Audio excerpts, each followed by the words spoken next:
Now, this podcast is a space where we can all share our love for rock and roll, right? It's what runs us, it's what rules us, and we love it. So today is no different. I am so psyched and so stoked to talk about Wolfgang Van Halen in this episode.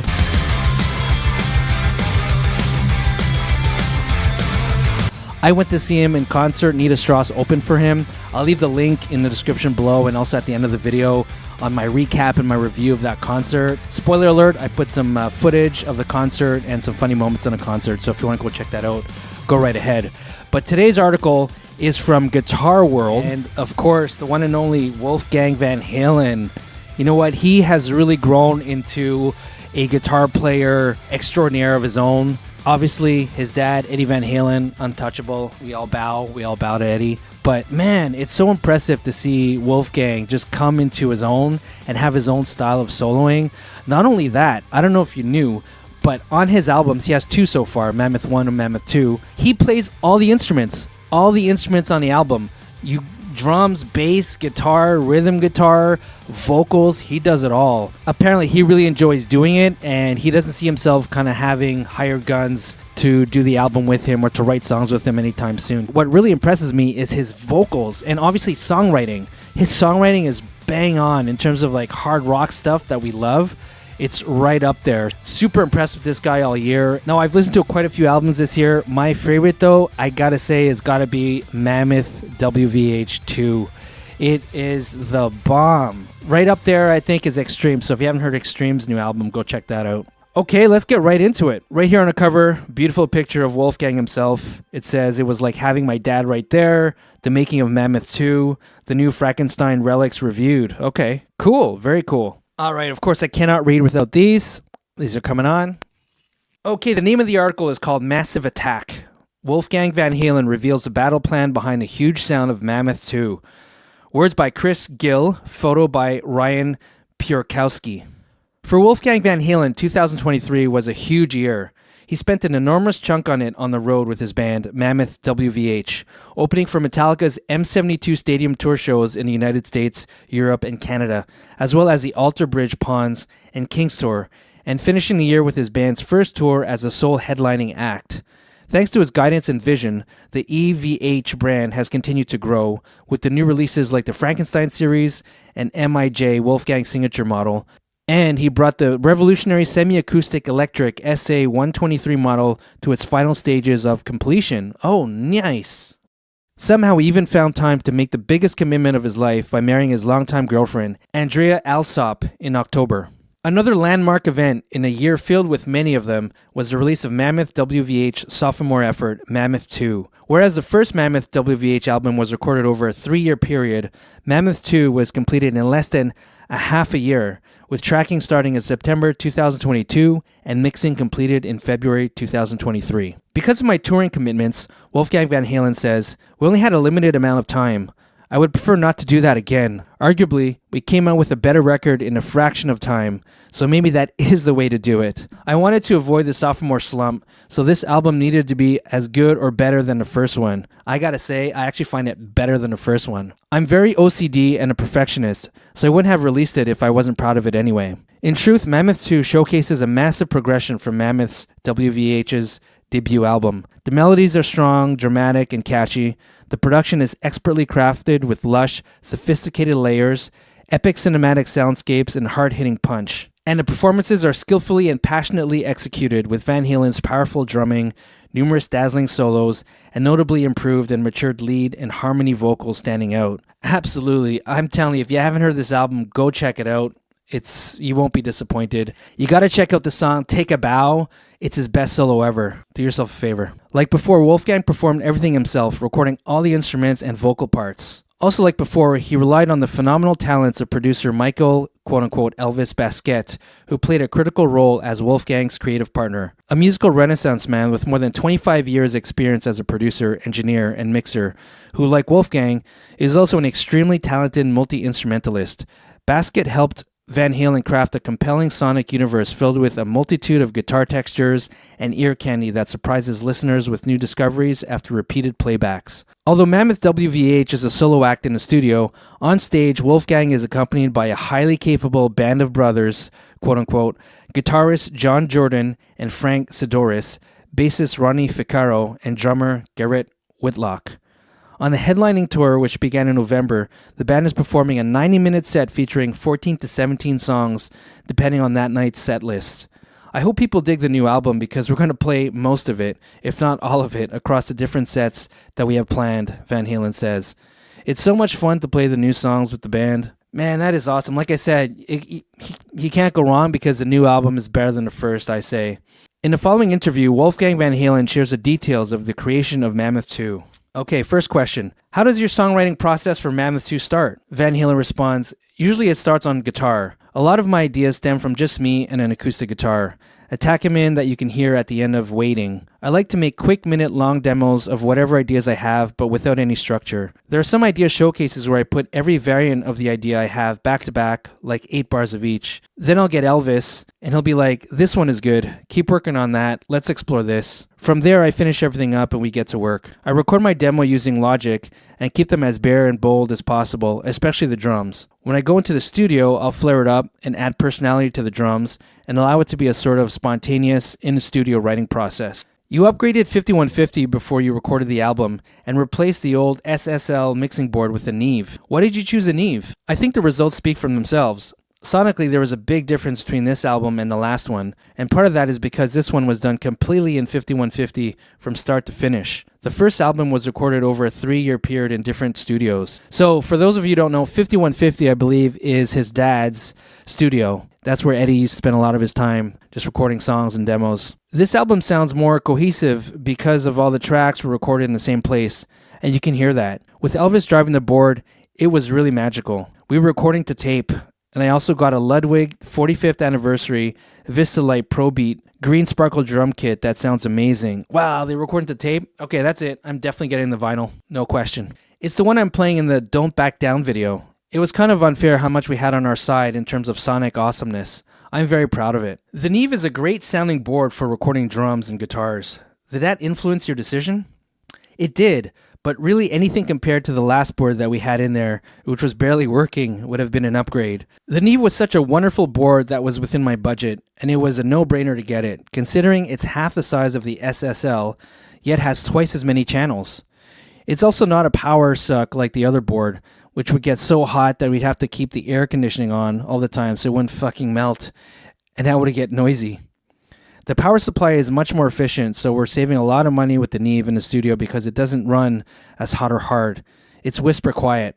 What an upgrade, he says. Now, the Neve board is super coveted by all these artists. It's a famous kind of old school board that, especially when you record to analog, it just has that sweetness sound, that je ne sais quoi. Lenny Kravitz is really famous for recording on his Neve board in his studio in the Bahamas, I believe. And not sure if you saw that movie by Dave Grohl. What was it called? Studio 666, was it? Anyways, it's the movie where he goes and buys the Neve board from the studio in LA that they recorded. What was it? Was it Bleach? Anyways, all these famous albums by Tom Petty, Fleetwood Mac, etc., etc., etc., Rage Against the Machine were recorded on this Neve board there.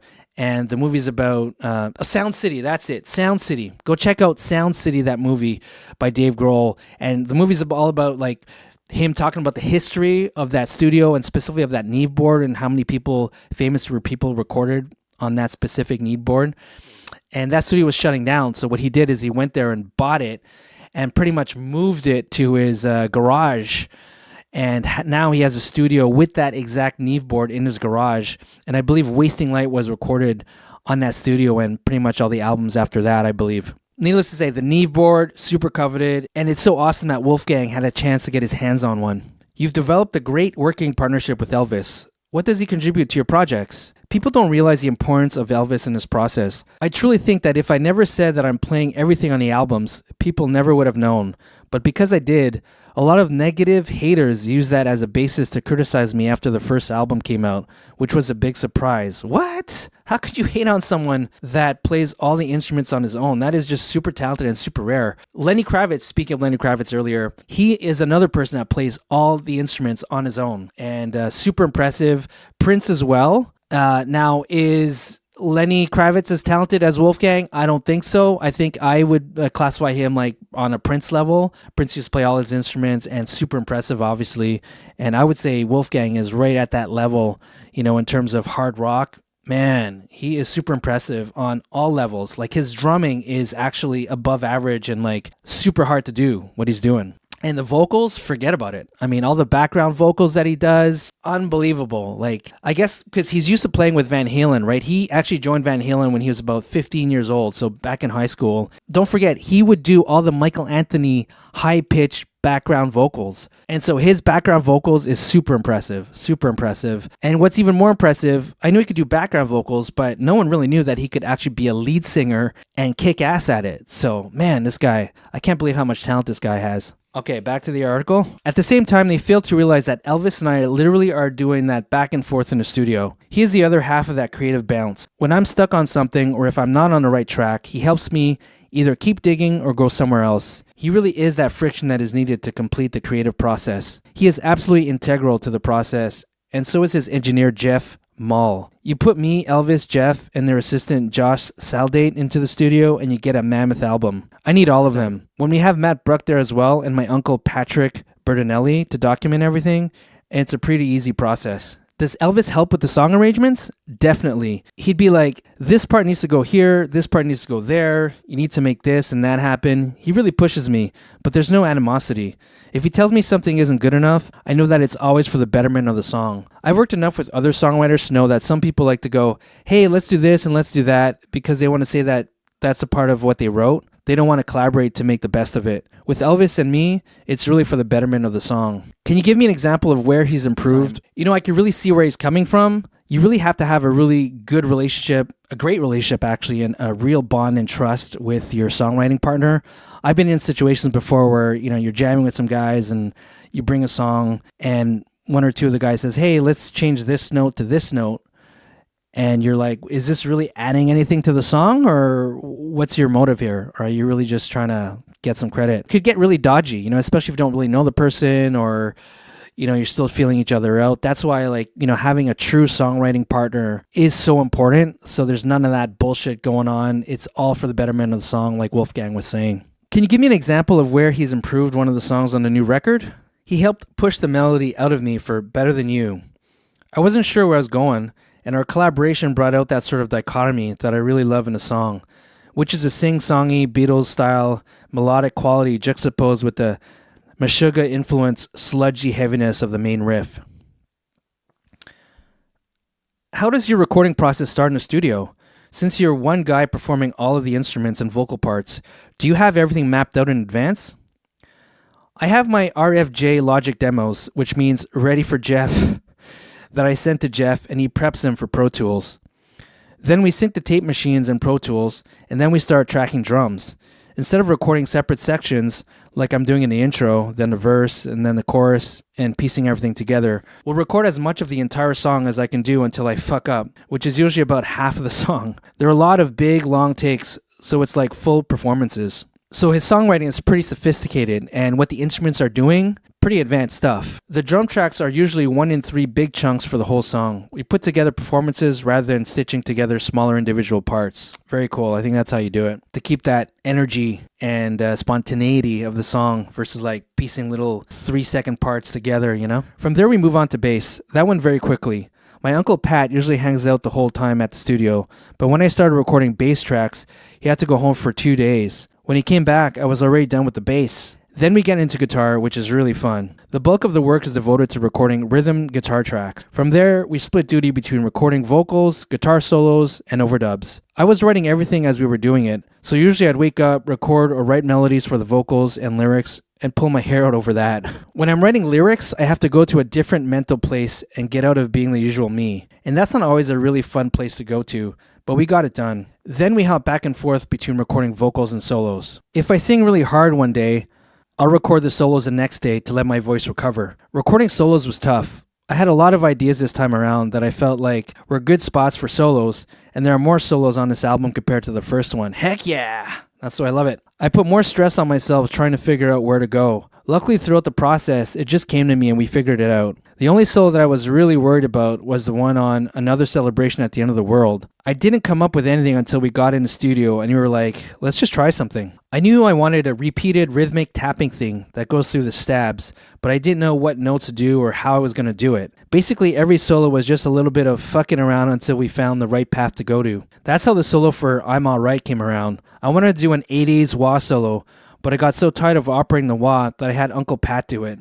That story has been so telephone gamed through so many random pull quotes that people now think that my other uncle Alex Van Halen played the fucking solo. The amount of clickbait that people got out of a completely wrong version of that story during that week was just so fucking dumb. What a joke. I included Pat in the credits on the back of the album. I thought it'd be really funny.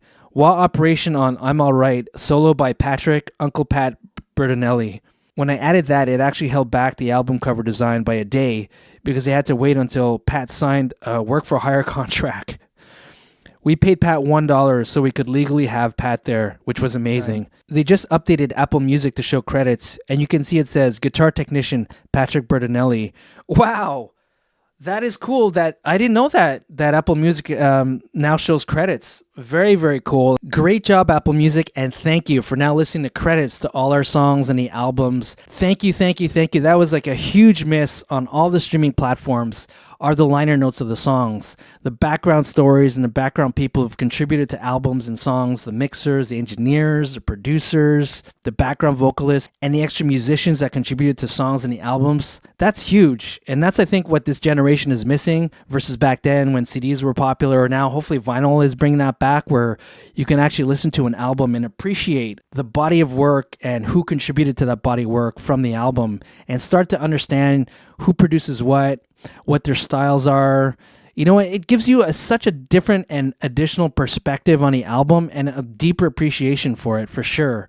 So that, you know, once you start learning about, you know, these producers, you know, who was on the album, these musicians, extra musicians that were on the album, you start go seeking their work. And each producer has their own style of sound, their own way of recording, and their own sound, like that they, you know, get out of the drums or get out of the guitars and stuff like that. For example, if you really loved Metallica's Black Album and realized that it was produced by Bob Rock, well, guess what? You're going to go check out Bob Rock's work and see what he produced and hopefully enjoy that. Hopefully enjoy his album, Butch Vig producing Nirvana's Nevermind, right? What else did he do? Go check out and you'll see it's Smashing Pumpkins. Hopefully all the other streaming platforms brings that back, the liner notes and the credits. It definitely allows the fans to have a deeper appreciation of the music and of the band. Was the Ludwig your primary kit? That was the only kit, but we used a different snare for every song. We were in a storage locker picking up stuff for recording, and I asked Al if it would be cool if I borrowed a couple of his snares. He was like, sure. So I ended up using a different snare for every song. That's kind of crazy. I've never heard that before. A different snare for every song? Now we're going to have to listen a little bit more closely to every song and just see if there's like subtle differences. That's cool. I can't remember the exact ones that we used. I'm Alright has a big, washy, 80s-esque, almost Def Leppard kind of snare. And I went with tighter sounding snares on songs like Right and Optimist. It was really fun to go through the selection process. It sounds like you took a similar approach with the guitar solos. Each solo has its own sonic personality. The biggest part of that was the Sunburst SA-126, which was the third prototype of that model. That is basically all the guitar on the album. It was such a monumentally important guitar to the whole process. You can really hear the tones and how different it is and how dynamic it is, from the heavy, chuggy stuff to the clean tones at the beginning of Take a Bow. Yeah, absolutely. I love that clean picking at the beginning of that song. It's such a versatile guitar. This album is an incredible showcase of what the SA-126 is capable of. Man, I'm going to have to check it out. How was your bass rig setup? Did you mic and amp, record direct, or do both? Wolfgang says, we have this Ampeg B100R combo that I like to use. We mic the back of it as well as the front. For some reason, Dad figured out that when we mic the back of it, it gets this rumbly, low quality that mic in the front doesn't produce. Look at that. Elvis was so surprised when we did that on the last album. He was like, wow, holy shit, it really works. It really adds to the overall bass tone. Wow, so for those of you musicians in the studio, take note. For the first album, I didn't want to use the same basses that I played with Van Halen, so I played a Music Man Stingray on every song. This time around, I used a Music Man for half of the songs. I also used my blue striped Frankenstein bass, which I like to call Wolfenstein. How appropriate. That was the first bass I recorded with on the album, which I played on Another Celebration. What was your main amp for the guitar tracks? It was the EVH 5150-3 50 watt 6L6 that I used for the Taylor Hawkins tribute show at Wembley Stadium. I ended up using it for both of the tribute shows. We did the second show at the LA Forum in the middle of the recording. I named the 50 watt head Noel and the cabinet is Liam. The Oasis brothers. Because they always fight. Because I play them at Wembley and because Oasis played there. It's a British connection. And the cabinet makes the noise. He laughs. That amp/cabinet and the SA-126 were the winning combo on this album. That's also what I have with me on tour all the time, which is why we sound so good. Yes, and they do sound so good, especially if you do what I did. We saw them at the Danforth Music Hall in Toronto, a small venue that sits about 1,500 people, and the sound system was phenomenal. So definitely if you hear Mammoth in that type of setting, whew, I'm telling you, goosebumps. You use your dad's classic Frankenstein guitar and his #1 Marshall to record Take a Bow solo. What inspired that? When I started making the album, I thought it would be fun to use a different guitar of his for every solo. But then it turned into, let's just boil it down to one moment that feels really special. When I first wrote the solo section for Take a Bow, it started as a looped section of the main riff. As I was recording the solo, I sat there for 3 or 4 hours and came up with all these fun parts. The solo section got longer and longer, which made the whole song longer. It felt like such a special moment that I didn't want to change it. So that's where that whole build-up comes from. And it felt like such a departure, or really an elevation from anything I've done before. Absolutely, that solo on Take a Bow, like I said earlier, is definitely his best solo ever from his 2 albums combined. I mean, you know, he does a little tapping for sure and pays homage to his dad. So it's actually pretty emotional and very touching when he does that as you're listening to the solo. But beyond that is such a dynamic solo. It really takes you on a roller coaster ride of emotions. And the fact that it's longer than usual, it's just everything you want in a solo is there. So man, go check it out. Take a Bow. It felt like a really special moment to celebrate by using the Frankenstein and the original Marshall through one of Dad's OG Marshall cabs from the club days at the same time. It was really cool to be able to have that special moment in my career, songwriting and guitar playing marked by something so important. It was like having my dad right there with me. Wow, so touching. Miles Above Me has a lot of thick mid-range guitar tones, especially on a solo. Wolfgang says, one of my favorite stories about the tracking of that song is the intro of it. You can hear when Elvis unmutes the second guitar track that comes in because the feedback hits right away and the guitar screams. The guitar was feeding back uncontrollably the entire time before I started playing, but you only really hear it at the very beginning after he unmutes the track. That was one of my favorite moments because the guitar was just screaming and you could hear it in between every take. When is the SA-126 coming out? His new signature guitar. We will be able to talk more about that next year when everyone will be able to get their hands on it. Finally. It's taken a while, but that's exactly what Dad did with the Wolfgang, road testing and crash testing it. It just gets better with each revision we've made as we've gone along. I'm really excited for people to finally get it in their hands. It's such a rare thing and such a wonderful opportunity to be able to design a brand new instrument that's ideal for what I'm doing, but it's capable of so much more. I can't wait to hear what other people use it for. I've had such a wonderful time with Matt Bruck and Chip Ellis designing it. It's just a dream. Oh, wow. Man, I can't wait to just check that out when it comes out. Hopefully, my local guitar store has one so I can just touch it and feel it. And depending on the price, maybe buy it? I don't know. All right, let's cross our fingers for that. How did you create that dissonant guitar sound heard at the end of Erase Me? There's this one harmonic that's right around the 3rd or 4th fret. That's just that harmonic played on every string at once with the phaser pinned up all the way going nuts. Wow, learning a lot of really cool tricks here. You can hear the effects start to wane because I turned the phaser down a little bit as it lets go. Did you use any other guitars on the record? I used one of Matt's Tellies for a demo, but that idea never got fleshed out fully. But other than that, no. It's kind of crazy how much that one Sunburst SA-126 is a backbone of the entire album. From the clean intro to the degen parts of Take a Bow, that's all the same guitar. The SA-126 is way beyond a typical semi-hollow. There's really nothing else like that guitar. It takes its inspiration from a classic design, but the way we put it together, the pickups, and pretty much everything else make it a different sounding guitar. It's like a hot rod, but with a souped up modern engine. Nothing like this existed until we made it. Whoa, man, he's really getting me drooling for this. All right, well, you're doing a good job, Wolfgang, selling this thing. I'll give you that. Okay, as a guitar player, this is interesting. I'm curious to know this one. What gauges do you prefer for your strings and picks? My picks are Dunlop Max Grip .60mm nylon. Is that the one I have? Hey, guess what? This is what I use, the .60 nylon. Right, that's it, from Dunlop. Yeah, it's not a max grip. Not sure what that is. It probably has like little bumps here, but mine's smooth. But man, all right. Well, that's really cool to know that there's a little connection there, just a little connection there with Wolfgang. All right. I used them on the 2012 and 2015 Van Halen tours, but a while back I went through every single type of gauge of pick that Dunlop makes. I was like, what if there's a different pick out there that's perfect for me? It turns out there wasn't, and I had been using the one I needed from the start. It was fun to get that confirmation. They're very versatile. They're capable of all of the fast passages in my soloing, but they're equally great overall for strumming and power chords. That's pretty much why I use them. Yeah, well, Wolfgang has really great taste in picks. I was using the same sets of 9 to 46 EVH guitar strings made by D'Addario for years, although in the studio we'll change gauges depending on the tuning. But when I went over to play at Wembley during the rehearsals, I was so nervous that I was bending everything out of tune. I was in a room with Justin Hawkins, Joss Freese, and Dave Grohl, and in between every little break, I'd have to retune. It was horrible. I felt like I was wasting everyone's time. We gauged up to a heavier set of 10 to 48 strings, and it worked. Before then, all my guitars had .009s because that's what Dad used, but the .010s have been very helpful in terms of maintaining tuning. Huh, I didn't know that.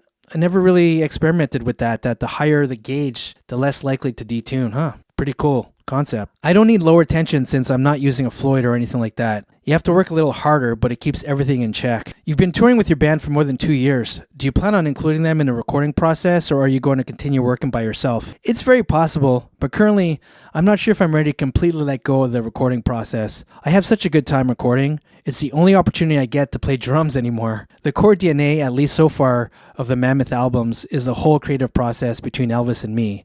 But ask me 3 albums from now, and maybe I'll be sick of it. I really don't know. But for now, I enjoy the process too much, selfishly, to give it up. I may just ease into it. I would absolutely love to collaborate with the guys in the band. Maybe the most realistic prospect is having an individual member appear on one song here or there, like maybe Frank does a solo on this or John on that. Maybe their involvement will start to seep through over time instead of just making a full album right away. But that's yet to be seen. We'll just have to see what happens. Okay, and there you have it. That is the article. Hope you found value in that. It was interesting to you. You know, I think as guitar players, it's always just so fascinating to read about other guitar players and what their songwriting process is and what their setup in the studio is, even to what strings and picks they use. I don't know about you, but I'm fascinated about that stuff, you know, and especially for someone that you admire and that you actually really dig what they do and their songs. And I mean, that was just an ideal article for me. So hopefully some of you found that was ideal for you too. Definitely check out my recap and review of the Mammoth concert that I went through recently. Check out that link. Thank you so much for watching till the end. I really appreciate those of you who tune in week after week to check out the content. Please like and subscribe if you're into this stuff. And happy holidays. Have a merry and Metallica kind of Christmas. And I'll see you in the next episode. Rock on.